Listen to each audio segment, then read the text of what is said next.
जय हिंद। आज हम समझेंगे क्वाड समिट और क्वाड समिट के बारे में कुछ बातें। क्वाड समिट 4 देशों का एक संगठन है जिसमें अमेरिका, जापान, इंडिया और ऑस्ट्रेलिया आते हैं। ऑस्ट्रेलिया पिछले साल म्यांमार में हो रहे युद्धाभ्यास के साथ में ज्वाइन किया इस क्वाड समिट को। एक बार पहले भी 2007 के आसपास में ज्वाइन करने का कोशिश किया था, बट किसी वजह से 2008 में इसने वापस से टर्न बैक ले लिया। इस बार जब ऑस्ट्रेलिया ने इसे ज्वाइन किया था तो चाइना ने इस पर बहुत दबाव डाले।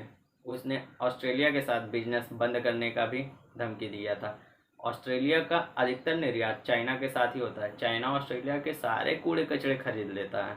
कूड़े कचरे मतलब कि जो भी होता है, दूध या फिर फसलें या फिर जो भी प्रोडक्शन होता है, चाइना उन सभी को ऑस्ट्रेलिया से खरीद लेता है। तो यहाँ पे ऑस्ट्रेलिया का बहुत ही घाटा हो सकता था, पर ऑस्ट्रेलिया ने हिम्मत दिखाई और चाइना को दो टूक शब्दों में कह दिया कि अब चाइना की दादागिरी नहीं चलेगी। क्वाड समिट 2007 में शुरू हुआ था। इंडिया और अमेरिका ने साथ मिलकर शुरू किया था। जापान 2015 में ज्वाइन किया और ऑस्ट्रेलिया मैंने पहले ही बता दिया कि 2021 में इसे म्यांमार युद्धाभ्यास के साथ में इसे ज्वाइन किया। इस संगठन के ऑर्गेनाइज करने का एक रीजन कहा जाता है कि भारतीय प्रशांत क्षेत्र में ट्रेड को सुरक्षित और सरल बनाना है, पर इसका मेन मकसद यह है कि चाइना को काउंटर करना, यानी चाइना को उसकी औकात दिखाना। औकात से कहने का मतलब है कि चाइना कह सकते हैं कि क्लास का वह स्टूडेंट है जो एक टाइम पे बहुत कमज़ोर था, पर क्लास के दमदार लड़के ने उसे अपने साथ रख कर उसका नाम बनाया, उसे पहचान दिलाई और आज वही चाइना, यानी आज वही कमज़ोर लड़का उस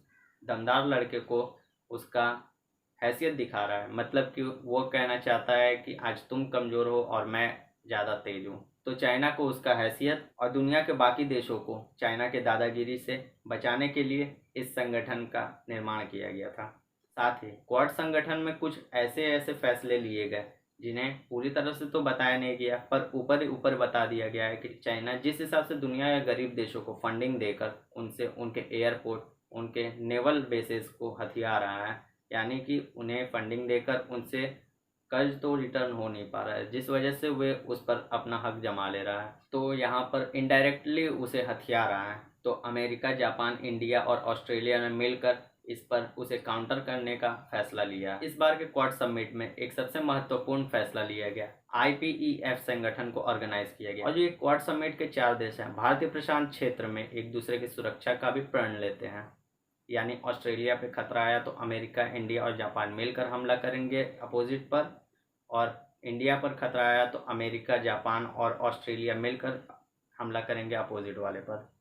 IPEF के पहले एक ट्रांस पैसिफिक पार्टनरशिप को भी ऑर्गेनाइज किया गया था, जिसमें कुछ समय तक तो अमेरिका था और कुछ समय तक इंडिया भी था, बट एक समय पर यानी 2021 में इंडिया ने और अमेरिका ने दोनों ने ही इसको अलविदा कह दिया, यानी कि ये दोनों लीव हो गए। IPEF Indo Pacific economic framework, इसमें कुल 14 देश है कहे जाए तो। अमेरिका, इंडिया और भी बहुत से देश हैं, मुझे नाम याद नहीं है।